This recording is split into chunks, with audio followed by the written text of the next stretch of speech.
사람이 살아가면서 여러 만남을 가지잖아요. 그런데 이제 그 가운데서 어떤 만남은 참 다행스럽고 복스러운 만남이 있는가 하면 어떤 만남은 차라리 만나지 않았더라면 좋았을 그런 만남도 있는 법이죠.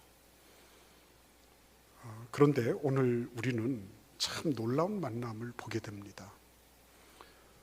이 중풍병자 언제부터 어떻게 아팠는지 우리는 알 수가 없어요. 그러나 이 사람이 적어도 4명의 사람들을 만나면서 평생에 그리고 영원히 잊지 못할 변화를 겪게 되었다. 뭔가 엄청난 차이를 누리게 되었다 하는 것입니다. 어떻게 보면 우연인 것처럼 보이지만 성경은 자주 그런 얘기를 하거든요. 적어도 한 사람의 어떤 탁월성, 그것을 의지하는 것이 아니라 여러 명이 함께하는 그런 부분들을 성경은 강조하고 있죠. 그래서 에덴 동산에서도 남자 혼자서 솔로 하는 것이 아니라 하나님께서 하와를 붙여주시고 부부가 함께 듀엣을 하게 만드시는, 오늘처럼 말이죠. 그런 모습을 우리에게 보여주시거든요. 그리고 어디를 가나 하나님은 항상 둘씩 혹은 셋씩 혹은 그 이상의 그룹으로 일하게 하셨어요. 그래서 예수님께서도 제자들을 파송하실 때는 너 혼자 가라 라고 말씀하지 않으시고 둘씩 짝지어서 보내시는 이런 장면을 보는 겁니다. 사도 바울의 선교팀도 그 팀이 굉장히 역량 있고 능력 있는 팀임에도 불구하고 혼자는 보내지 않으셨어요. 항상 그룹으로 최소한 2명이 함께하는 그런 장면을 보게 되는 거죠. 그러니까 이 중풍병자를 만났던 이 사람들, 중풍병자가 만난 이 사람들은 어떻게 보면 참 다행인 것이 어떤 탁월한 누구를 만난 게 아니라 이들이 함께 모일 수 있었다. 그룹으로 함께 마음을 같이 할 수 있었다. 이게 참 큰 축복인 것입니다. 전체를 앞서는 개인은 없는 거거든요. 전체보다 나은 부부는 없는 것입니다. 근데 이 사람들이 적어도 4명 정도 되는 이 사람들이 잘하는 것, 그것은 자기 개인만의 탁월성이나 우수성을 드러내는 것이 아니라 함께 마음을 합쳤다는 겁니다. 그러니까 평소에도 그 중풍병자가 있었는지 자세한 것은 우리는 몰라요. 그러나 아마도 그 들것을 준비해서 그 사람을 침상째 메고 올 정도가 됐다면 적어도 그 사람하고는 상당한 부분의 친분이 있다거나 아니면 그를 도와야 되는 어떤 당위성이 있는 이웃이거나 친지거나 친구이거나 하는 그런 사람들일 거라는 거죠. 근데 이들이 정말 잘하는 것은 그냥 저 우리 친구가 혹은 우리 친척이 중풍병에 들었으니까 안 됐다, 동정하는 정도가 아니라 그 중풍병자의 아픔을 같이 공감했고 그리고 그 공감한 것을 행위로 나타냈다는 거죠. 이게 참 중요한 거죠. 얼마든지 우리는 참 그 사람 안 됐구나, 아프구나, 저런 거 참 도와줘야 되는데 이런 얘기는 얼마든지 할 수 있죠. 동정은 할 수 있죠. 그리고 나아가서 공감도 해요. 그냥 내 마음이 아파. 누구처럼 정인이 뉴스를 보면서 내가 몸무게가 몇 킬로가 빠졌습니다, 이러면서 깊은 공감을 하는 경우도 있어요. 그러나 그런 공감을 하고 내가 같이 아프곤 하지만은 그의 삶을 바꿔주고 그에게 미래가 있고 희망을 주는 그런 어떤 행위를 하는 것은 또 다른 차원이라는 거죠. 이 사람들이 가장 잘한 게 뭐였습니까? 단지 함께 모여 있는 것만이 아니라 이들이 목표를 예수께 잡았다고 하는 것입니다. 이거는 이 그룹이 할 수 있는 가장 탁월한 선택이고 가장 중요한 결정이었어요. 예수께로 간다, 예수께로. 이 중풍병자가 지금도 마찬가지죠. 완전히 스트로크를 맞아서 이렇게 문제가 생기면 완전히 펴지고 완전히 이전과 다를 바 없이 정상적인 몸이 되는 것은 쉽지 않은 일이거든요, 지금도. 근데 옛날에 이 사람이 지금 들것에 실려서 와야 될 정도면 얼마나 힘이 들고 어려웠겠습니까? 그런데 이 사람들이 예수께로 가기로 작정을 하고 그렇게 결정을 내리고 적어도 네 사람이 함께 마음을 모았다고 하는 것은 이 중풍병자에게 있어서는 이루 말할 수 없는 복된 만남이 아닐 수가 없었습니다. 근데 여러분 한번 생각해 보십시오. 그 네 사람이 처음부터 철커덕 그냥 이렇게 쇳가루가 지남철에 가서 붙듯이 막 그렇게 마음이 다 하나가 됐을까요? 그러지는 않았을 겁니다. 아마 우리가 그려보기에는 예수님에 대한 이런저런 소문과 루머가 막 돌아다니고 예수님에 대한 정보가 흘러 들어왔을 거예요. 그리고 마침내 예수님께서 자기 동네 어느 집에 들어가셔서 지금 말씀을 전하고 계시다라고 하는 거를 그들이 들었을 것입니다. 그런데 이 네 사람이 자동적으로 예수님이 계시니까 가자 이랬을 것 같지는 않아요. 왜냐하면 그 가운데서도 이런저런 생각들을 서로 나누었을 가능성을 우리는 배제할 수 없으니까요. 예수님께서 다른 사람들은 고쳐주실지 모르지만 적어도 이 사람은 안 될 거야 라고 생각한 사람도 있을 거고요. 이 사람 지금까지 어느 의원에 다녔으니까 그 의원에 갈 때까지 좀 내버려 두자, 자꾸만 이렇게 저렇게 하지 말자 라고 주장한 사람도 있었을 거고요. 그러나 어쨌거나 간에 예수님의 소문과 정보를 듣고 그 모든 여러 가지 많은 가능성, 여러 가지 많은 할 수 있는 일들 가운데서 예수께로 갈수록 가면 된다라고 결정을 내리고 그분에게로 나갔다. 이것은 이 작은 무리, 작은 소그룹이 할 수 있는 최상의 결정이었습니다. 저는 그래서 가정에 적어도 부부로부터 시작해서 작은 소그룹이 있잖아요. 우리 각 부서에도 보면 여러분들이 계시지만 그 가운데서도 작게 3명, 5명, 7명 이렇게 작은 그룹을 만들 수 있죠. 그 그룹에서 여러 가지 의견이 나올 수 있지만 그러나 최상의 결정, 최고의 선택은 예수께로 가기로 결정하는 것이다 하는 것입니다. 근데 여러분, 예수께로 가기로 결정을 했음에도 불구하고 문제는 어디에 있습니까? 그게 그렇게 쉽게 갈 수 있는 것은 아니라고 하는데 큰 어려움이 있는 것입니다. 우리가 좋은 동기를 가지고 예수께로 가면 돼, 예수께로 가면 회복이 돼, 예수께로 가면 이 사람의 미래가 열리는 거야 라고 좋은 동기를 아무리 가지고 있어도 실상은 그렇지가 않다고 하는 것입니다. 현실은 그렇지가 않아요. 거기 보시면 18절 말씀을 보시겠습니까? 18절과 19절을 보시면 한 중풍병자를 사람들이 침상에 메고 와서 예수 앞에 들여놓고자 하였으나 무리 때문에 메고 들어갈 길을 얻지 못했다. 이렇게 말씀하고 있는 것입니다. 무리 때문에. 이 무리들은 어떤 사람들이죠? 그 침상을 메고 오는 사람들을 향해서 야, 못 들어와. 그리고 이렇게 막았던 사람들인가요? 그렇지 않아요. 오히려 예수께서 말씀하시고 있는 그 장면을 경청하고 그분에게 귀를 기울여서 그 말씀을 듣고 있는 사람들, 잘 믿는 사람들이죠. 미리 와서, 그죠? 예수님의 그런 말씀을 듣기 위해서 미리 와서 자기 자리를 잡고 앉아가지고 열심히 경청하고 있는 사람. 앞에 앉아있는 사람들이 안 보이니까 뒤에는 서서 예수의 말씀에 귀를 기울이고 있는 그런 사람들이에요. 그들을 욕할 수가 있나요? 그죠? 욕할 수가 없죠. 먼저 와서 자기 자리를 잡고 앉아있는데 정 필요하면 자기들도 먼저 오면 될 거 아니에요. 그래서 여러분, 우리는 항상 보면 먼저 온 사람은 뒤에 오는 사람에 대해서 마음이 언짢고요. 뒤에 오신 분들은 앞에서 미리 자리를 잡고 있는 분들 때문에 불편한 거예요. 이건 어쩔 수 없는 것입니다. 어쩔 수 없는 거예요. 어떤 분들은 그렇죠. 뒤에서 기관총을 난사하죠. 왜?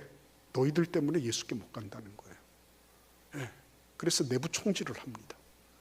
교회는 이래서 안 되고 저래서 안 되고 이게 문제고 저게 문제고 막 그렇게 내부 총질을 해요. 막 난사를 해요. 그렇게 해서 예수께로 가는 그것이 올바를까요? 내부 총질을 해서 그게 의를 세우고 이러면 안 된다고 해서 개혁이 될까요? 그러지 않거든요. 회복이 될까요? 그렇지 않거든요. 내부 총질은 결코 자살행위지 그걸 통해서 하나님의 의가 이루어지는 법은 없습니다. 어떻게 이루어지지요?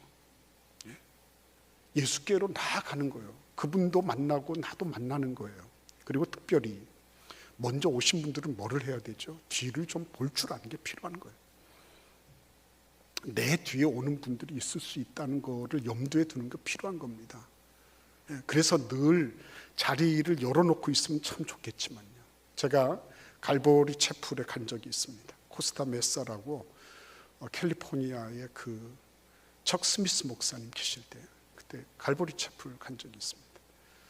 그 갈보리 채플이 참 특이한 것이 뒤에 오잖아요. 뒤에 저도 뭐 좀 헤매다가 뒤에 들어갔는데 앞에다가 자리를 마련해 놓고 있더라고요. 그래서 뒤에 오는 분들을 이렇게 자기들이 워키토키로 이렇게 서로 연락해서 그래서 방해되지 않는 범위 내에서 사람들을 앞으로 이렇게 소개해서 들어가기도 하고 그런 분들이 늦게 올 것을 대비해서 준비해 놓고 있더라고요. 아무튼 먼저 오신 분들은 뒤에 오는 분들에 대한 여지를 마련해 놓고 그분들을 향해서 뒤를 한 번씩 쳐다보는 여유가 필요한 것입니다. 그러나 그렇다고 해서 뒤에 오는 분들이 당연히 내가 찾아야 될 거를 찾는다고 생각하면 그것도 아닌 거죠. 근데 여기에 보니까 오늘 이 본문 말씀에는 여지가 없었습니다.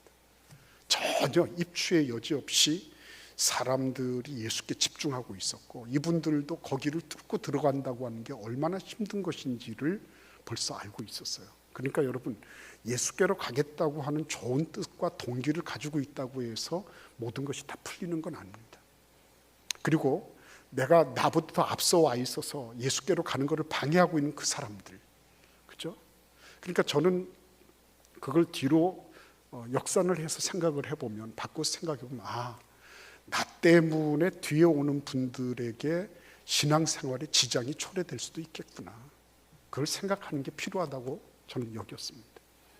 여러분들은 어떻게 생각하십니까? 내가 열심히 먼저 와서 열심히 주님의 일을 하고 열심히 내가 그 일을 감당하고 있는데 왜 뒤에 와서 자꾸만 얘기를 하느냐, 이렇게 말하는 것은 아직은 미숙한 거죠. 정말 필요한 건 뭡니까? 그래, 나 때문에, 나는 지금 예수님 말씀 잘 듣고 있지만 나 때문에 예수께로 가는 길에 방해를 받고 그것 때문에 어려워하는 뒤에 오는 분이 있을 수 있겠구나 라고 하는 것을 이해만 해도 굉장히 도움이 될 것입니다. 그래서 여러분, 이분들이 그걸 뚫고 들어가지는 못했고, 그래서 어떻게 했죠? 여러분이 아시다시피 지붕으로, 옥상으로 올라가서 거기에서 기와를 뜯어내고, 그리고 그곳에 그 건조되어 있는 이런 여러 가지 지붕의 재료들을 다 뜯어내서 침상을 내리기로 작정합니다. 자, 그런데 여러분, 그 지붕의 사다리가 요즘과 같은 그런 계단이 아니라는 걸 알고 계시죠? 굉장히 가파르게 이렇게 형성되어 있는 그런 사다리예요. 근데 거기를 침상을 이렇게 수평으로 해서 매달고 갈 것 아닙니까? 그 중풍병자를 칭칭칭 메워서 이렇게 뚝 채서 쭉 올린 건 아니란 말이죠. 그러니까 얼마나 힘들게 올라갔을까 하는 거예요. 힘들게 올라간 겁니다. 그리고 그곳에서 기와를 뜯어내고 거기 있는 기붕의 재료들, 이런 것들 다 뜯어내고 그러는 동안에 얼마나 그 아래에서는 방해가 됐겠습니까? 예수님 말씀하신 게 얼마나 그게 많은 폐해가 됐을까? 그렇죠? 그런데도 불구하고 이들에게 있는 건 뭡니까? 이들에게 있는 거는 사람과 부딪히지는 않았어요. 이들은 오히려 그들을 막고 있는 그런 건조물, 이런 것들과 부딪혀서 그것들을 처리하기 시작했습니다. 자기들이 할 수 있는 것을 한 거죠. 이 그루본이 잘한 것이 그겁니다. 물이 말이죠. 물이 막 흘러가면서 바위가 이렇게 도사리고 있다고 해서 그 바위를 뭐 어떻게 하고, 바위를 지탄을 하고 비난을 하고 이러지 않습니다. 그냥 주변으로 그냥 흩어서 지나가는 거예요. 근데 이분들이 그랬던 것 같아요. 자기들이 할 수 있는 거 했어요. 그래서 좀 힘들지만은 침상을 들어 올리고, 그리고 조금 말도 안 되는 것 같이 보이지만 주인한테 허락도 안 받았겠죠. 그런데 그 지붕을 뜯어내고 그리고 침상을 내릴 수 있도록 그렇게 큰 그 구멍을 내고, 그죠? 굉장한 폐가 됐을 겁니다. 근데 그런 일들을 감당을 해내는 거예요. 여러분 기억하셔야 됩니다. 이 작은 무리의 사람들이 예수께로 가기로 했고, 예수께로 가기 위해서 여러 가지 방해가 있는 것들은 피해 나가면서, 그러면서 자기들이 할 수 있는 것들을 했다. 우리에게 큰 통찰을 주는 겁니다. 지탄하고 비난하고 욕하고 그래서 되느냐고 얘기해서 그게 고쳐지지는 않아요. 내가 만약에 그 위치에서 내가 먼저 와서 그 자리를 내가 지키고 있다, 내가 그 자리에서 예수님 말씀을 들었다고 해도 아마 그건 쉽지 않았을 거예요. 쉽지 않을 겁니다. 내가 얼마든지 그런 위치에 있을 수 있다는 것을 기억하는 게 필요한 겁니다. 근데 여기 오늘 이 말씀에 보시면 예수님은 그런 그 난리가 벌어지고 있는 상황에서도 예수께서 이렇게 말씀하고 계십니다.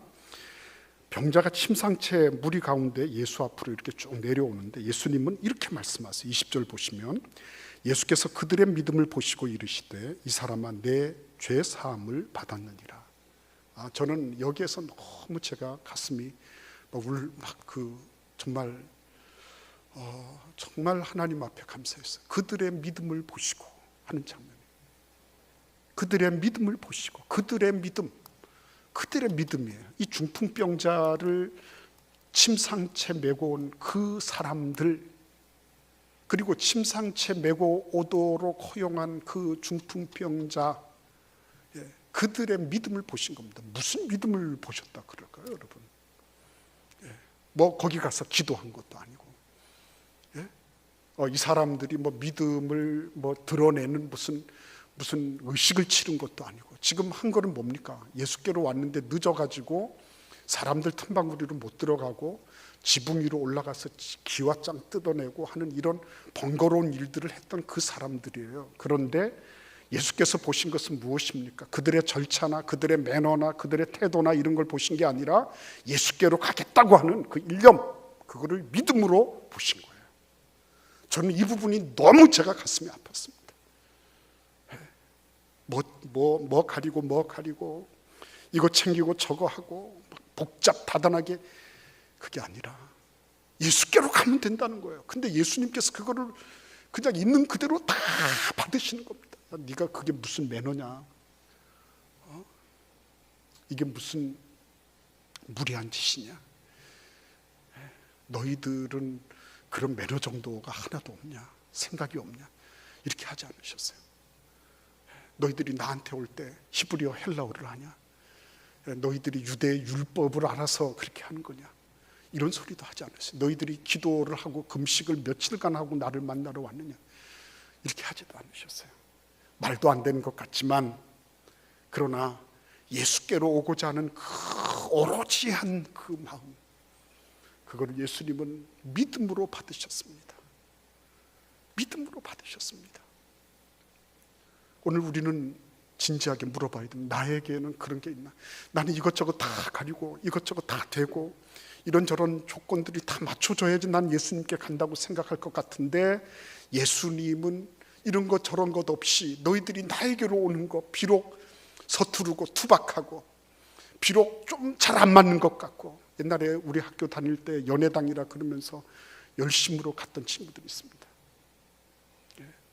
그 연애당, 그래서 어느 교회 누가 이쁘다, 근데 그런 친구들 가운데서 목사가 되고요. 그랬어요. 동기는 불순하죠. 동기는. 근데 그 불순한 동기를 가진 사람을 바꾸시는 능력이 하나님께 있는 거예요. 나한테 있는 게 아닙니다. 하나님께 그 능력이 있는 거예요. 옛날에 심지어는 말이죠. 대단히 죄송합니다. 여러분 이해하고 들으세요. 어떤 침례교 목사님입니다. 이분이 성경을 받아온 거예요. 기도원 성경, 좀 넙대대한 거 큰 거 있잖아요. 근데 그때가 너무 못 사니까 막 신문지 뜯어가지고 화장실 쓰고 이러던 데인데, 이 집이 보니까 화장지가 아주 훌륭한 화장지가 있는 거예요. 그래가지고 그 성경책을 가지고 가서 화장지 하려고 응가를 하면서 성경을 읽다가 거기서 대단히 죄송합니다. 예수님을 만나는 거예요. 화장지 뜯어가지고 뒤닦으려고 하다가 내 예수님을 만난 게 그 사람이 아니라 예수님이 만나주신 거예요, 화장실에서. 그러니까 여러분, 우리가 참 사람들이 어떤 모양으로, 어떤 방식으로, 어떤 맨으로 오느냐, 이것도 중요하죠. 더 중요한 것은 그들이 예수께로 나아오겠다고 하는 열정, 예수께로 가면 미래가 있다, 예수께로 가면 회복이 있고 치료가 있다고 하는 그 열정을 예수께서 받으시는 것이라는 거예요. 오늘도 우리의 삶 속에 그 열정을 받기를 원하시는 겁니다. 예수께로 가면 된다는 것입니다. 예수께로 우리가 방향을 정하고, 비록 힘들고 어려워도, 그런 장애가 있어도, 비록 사람들의 통념에는 어긋난다 할지라도 예수께 가면 된다. 그리고 예수께서 그것을 받으시고 뭐라고 말씀하십니까? 여기 보시면 뇌 죄 사함을 받았느니라. 여기서 결정적으로 어긋나죠. 뭐가 어긋납니까? 예수께로 그렇게 천신만고 끝에 왔으면 예수님이 딱 보시고, 그래 알았다, 일어나 걸어가, 그렇게 딱 해주셨으면 참 좋겠는데 그게 아니죠. 예수께서 내 죄 사함을 받았느니라. 그래서 예수께로 일단 먼저 가는 것이 중요한 겁니다. 일단은 예수께 가야 돼요. 무조건 이유 요하를 막 어떤 문제가 있어도 예수께 먼저 나와야 돼요. 그 가정에, 아니면 자신의 어떤 사업에, 뭐 어떤 무엇이든지 간에 예수께로 가야 됩니다. 가면 예수께서 어떻게 해주세요? 내가 원하는 내 필요가 있다는 거예요. 내가 원하는 필요, 그거는 뭡니까? 이 중풍병자나 그를 데리고 온 사람들에게는 육신이 치료되는 거예요. 그러나 예수님은 어떻게 하세요? 육신의 치료보다도 더 우선적인 것이 있는데 그것이 영적인 치료다, 이렇게 말씀하고 계신 것입니다. 영적으로 먼저 치료받아야 되는 거예요. 영적으로. 이게 훨씬 더 중요했어요. 육신의 죽음, 육신의 그런 병고보다도 하나님과 사람 사이에서 육신보다도 더 심각한 질병이 있는데 그것은 죄라고 하는 것입니다. 예수님께서 그 우선순위를 바꿔주시는 거예요. 우리는 이게 필요해서 그저 연애하려고 뭐 하려고 이렇게 해서 갔지만 예수님은 그 우선순위 자체를 바꿔주시는 거예요. 그러니까 여러분, 우리의 문제가 많이 있음에도 불구하고 우리가 가서 그 문제 때문에 엎드렸는데 결과는 뭐예요? 내가 하나님 앞, 문제는 아무것도 바뀐 게 없는데 내가 하나님 앞에서 영적으로 바르게 되고 내가 하나님 앞에 경성하고 깨는 경우들이 얼마나 많이 있어요. 그러니까 하나님께서 주시는 것은 일단은 주님 앞에 존재하고 보는 것입니다. 그때 하나님께서 바꿔주시는 거죠. 그리고 나아가서 뭡니까? 그 죄악의 심각한 문제들, 하나님께서 보시는 것은 육신의 마비 정도가 아니라 그가 영적으로 마비되고 영적으로 죽어 있다는 사실이에요. 근데 그 부분을 깨닫지 못했던 거죠. 그런데 하나님 앞에서, 예수님 앞에서 그 부분이 지적이 되고 그 부분에 대한 새로운 관점이 형성되고 있는 모습을 보는 것입니다. 여러분 생각해 보십시오. 우리가 얼마나 많은 세포를 가지고 있습니까? 그런데 내 세포, 내가 내 몸에 가지고 있는 나의 그 세포 하나하나보다도 내가 생각하고 말하고 그리고 내가 행동하는 것으로 죄 지은 것들, 이런 것들을 어떻게 다 표현할 수 있을까요, 여러분? 여러분, 군대 갔다 오신 분들, 제가 이렇게 군에 얘기를 하면 대단히 죄송해요. 군에 안 다녀오신 분들은 그러면 나는 뭐냐 이렇게 생각하시죠. 전혀 그런 거 느끼지 마시고 그냥 그 화생방 훈련 다 받으셨잖아요. 가서 막 장렬하게 애국가 부르라 그래서 애국가 와 부르고 막, 그죠? 그래가지고 이거 다 벗잖아요. 다 벗으면 그 다음에는 어떻게 됩니까? 막, 있는 거 없는 거 다 쏟아놓잖아요. 근데 거기다가 뭘 하죠? 쪼그려뛰기까지 시키잖아요. 그래가지고 막 쪼그려뛰기 하고 뭐 이러다 보면 정말 바로 지옥이 따로 없는 거죠. 근데 그 딱 시간이 돼서 조교가 문을 딱 열어젖히면 어떻게 합니까? 그냥 누가 뭐 말할 것도 없이 쫙 나가는 거죠. 그래서 그때 마시던 그 공기는 전혀 잊을 수가 없어요. 절대로. 정말 계속 여긴 따끔거리고 막 정신 없습니다. 막 눈물, 콧물 할 것 없이 어떤 애는 오줌까지 지려요. 근데 막 그러는 상황에서 신선한 공기 한 모금을 딱 흡입했을 때 그 놀라운 감격들, 그죠? 근데 내 죄사함을 받았느니라 했을 때요, 하나님과 나 사이에, 그 중풍병자 사이에서 꽉 막혀있던 하나님과의 그 통로가 팍 열리는 거죠. 그 신선하고 그 화통하고 그 상쾌한 그것을 어떻게 다 말할 수 있을까요? 이 중풍병자가 자기는 전혀 생각하지 못했어요. 내 죄가 그렇게 심각한지 생각하지 못했어요. 근데 예수께서 내 죄사함을 받았느니라 하는 순간에, 야, 정말 화생방 훈련장에서 나오던 그 정도가 아니죠. 영원히 그 모든 문제가 일거에 확 죄 문제가 소거가 돼버리는 거예요. 소멸되는 것입니다. 사람들이 그 뒤에 웅성거리죠. 웅성거리는 거는 어쩔 수가 없는 거예요. 인간이니까 웅성거리는 거고, 그래, 그럴 수 있는 것입니다. 그러나 이 중풍병자에게는 다시 올 수 없는, 결코 잊을 수 없는, 영원히 그의 생이 바뀌는 그런 놀라운 그런 계기가 되었던 것입니다. 오늘 여러분, 우리 주변을 보십시오. 얼마나 많은 그룹들이 있습니까? 그렇죠? 근데 우리는 그런 그룹을 형성하는데 굉장히 어려워해요. 왜냐하면 내가 그 그룹을 해서 과연 도움이 될 만한 그룹이 있을까, 이런 생각을 할 때가 있습니다. 근데 세월이 이렇게 지나가면서 보니까요, 자기가 업그레이드 되는 만큼 업그레이드 된 그런 그룹들을 만나더라고요. 유유상종이라 그러지 않습니까? 업그레이드 된 만큼 자기가 최상의 사람을 만나기를 원한다. 그러면은 최상의 사람으로 자기를 업그레이드 시키면 되는 거죠. 나는 내 주변에서 전혀 그런 사람을 만나지 못했습니다. 그럴 수 있을 겁니다. 근데 그거는 착각이죠. 대부분 경우에 그렇습니다. 착각인 경우가 많습니다. 내 주변에 내가 배울 수 있고 내가 마음만 열면 함께 할 수 있는 사람들이 얼마나 많은 줄 모르는 거죠. 그들이 지금 나하고 함께 하면서 내가 나의 그 상황, 영적인, 지적인 혹은 나의 인격적인 부분이 상향되면 상향될수록 그들도 함께 동반해서 성장하고 있다. 놀라운 축복입니다. 이 중풍병자는 자기 혼자 움직일 수 없었습니다. 그렇죠? 우리도 내가 문제가 있을 때 나 혼자 스스로 움직이는 게 얼마나 힘든지를 우리는 잘 알고 있는 사람들이에요. 근데 그럼에도 불구하고 이 사람들이 마음을 같이 모아서 움직이지 못하고 마비되어 있는 그런 중풍병자를 지금 옮겨가고 있는 거예요.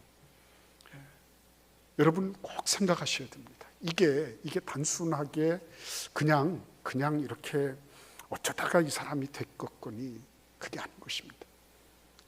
이 사람들은 자기들이 할 수 있는 최상의 것을 통해서 이 중풍병자와 마비되어 있는 이 사람을 완전히 업그레이드 시켜주고 그를 상향해서 성장시켜주는 일에 함께했던 사람들이에요. 이 소그룹의 능력입니다. 미래와 희망이 어떻게 오는가, 혼자서 잘하고 혼자서 열심히 하고 맞습니다. 그것도 필요합니다. 그러나 더 중요한 것은 이런 그룹들을 형성해 나가는 거죠. 이런 그룹을 통해서 서로가 서로에게 자극과 도전을 주고, 때로는 내가 그 침상에 누울 수도 있는 것입니다. 그렇다 할지라도 나의 연약함을 있는 그대로 노출할 줄 알고, 그걸 신세진다고 생각하지 않고, 영적으로 나의 그런 여러 가지 연약한 부분들을 인정하고 그분들의 도움을 구한다고 하는 거, 얼마나 그게 귀한 일인지 모르는 겁니다. 그리고 그러한 이들을 너는 어쩔 수 없다라고 포기하는 것이 아니라 그들과 같이 마음을 함께해서 그를 같이 옮기고자 했던 그런 친구들의 모습, 얼마나 고귀한 것입니까? 오늘 우리 하나님께서 우리들의 삶 속에 나 혼자서도 잘해요가 아니라 우리가 다 함께 잘하는 그런 귀한 은혜와 축복이, 그래서 차이를 만들어내는 그런 귀한 소그룹의 은혜가 여러분과 저의 삶 속에 함께하기를 기원합니다. 우리 같이 기도하겠습니다. 고마우신 하나님 감사합니다. 우리가 이 작은 그룹들, 내 주변에 미처 알지 못했던 그런 그룹들 잘 형성하면서 이렇게 위대한 차이를 만들어내는 그런 훌륭한 하나님의 사람들이 다 되게 하여 주옵소서. 예수님의 이름으로 기도하옵나이다. 아멘.